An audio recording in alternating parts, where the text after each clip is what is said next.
I don't know if you know this, but first of all, there is no Hollywood. It's like one block and no one ever actually goes to Hollywood. So a big fan of yours, of course, and watched basically all of your shows. Oh, So thanks stop. a Too lot nice, for man. Too nice. Don't be yeah. nice. So thanks for years of entertainment. And from what I've gathered, Carl Hiesen has been someone that you've read since you were like a teenager Yeah, yeah. yourself, and now being able to not only reach out but to actually adapt one of his novels.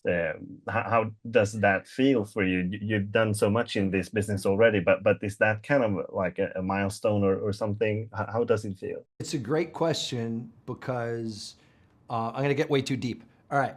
Hollywood doesn't, Go ahead. all right, ready? Hollywood doesn't necessarily always turn out. I don't know if you know this, but first of all, there is no Hollywood. It's like one block and no one ever actually goes to Hollywood. Anyways, Hollywood doesn't turn out to be the way you thought it was going to be when you were a kid all the time. You know, it's a very cutthroat business, and it's not all cool parties. And guess what? Nobody talks to the writers. Anyways, if I, when I was a kid, knew that I would get to go and meet one of my favorite authors and try to turn one of my favorite books of his into a TV show, that's like the dream. So this is a milestone. I've never adapted anything before.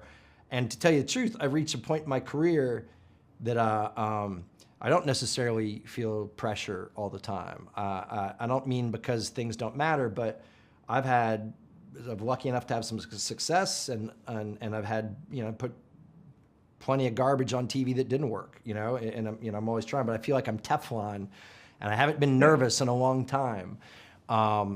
I really needed this, not only because of how fun it is to, if someone went to you and said, "What's your favorite book?" You get to make it into a TV show, but you're going to have to add 4 chapters like from your own head. So fun.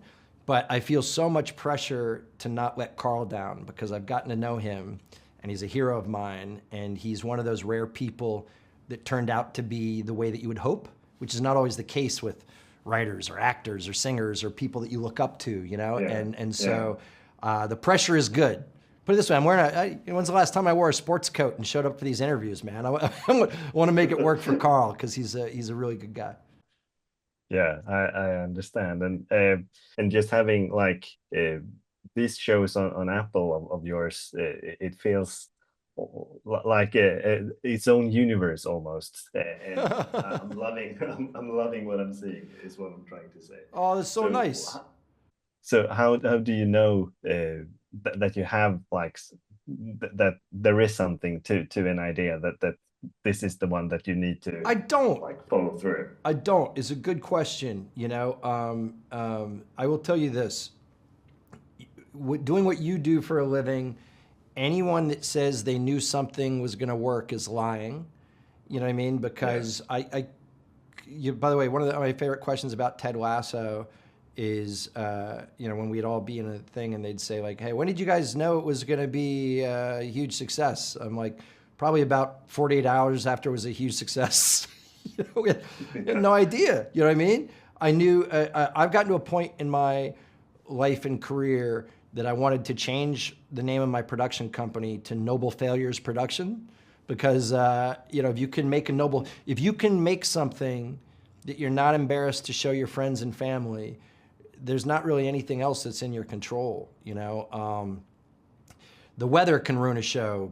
Casting mistake can ruin a show. You can miss it tonally. You can blow it editing-wise. The director can blow it, And so I just knew that at this point in my career, getting to do something like this would make me feel as excited as I was, when I first got hired on a TV show, and I was walking around going, "Wow, a TV show!" So I had nerves, and it's not my normal kind of wheelhouse. And I had a great partner in Apple. They've really been backing me up, and they've given this part of my career kind of it's turned it into a really special part of my career that I didn't necessarily expect. I like the multiverse, though. We're gonna try and sell Apple on the Bill Lawrence multiverse. I really think that you should. Thanks a lot for taking the time to speak with me, and best of luck with the premiere of this show. Hey, thank you so much. And shout out to a fellow TV and film fan, man. We have some of the same tastes. I can tell by what's behind you. Yeah, thanks. See you, Bye. man.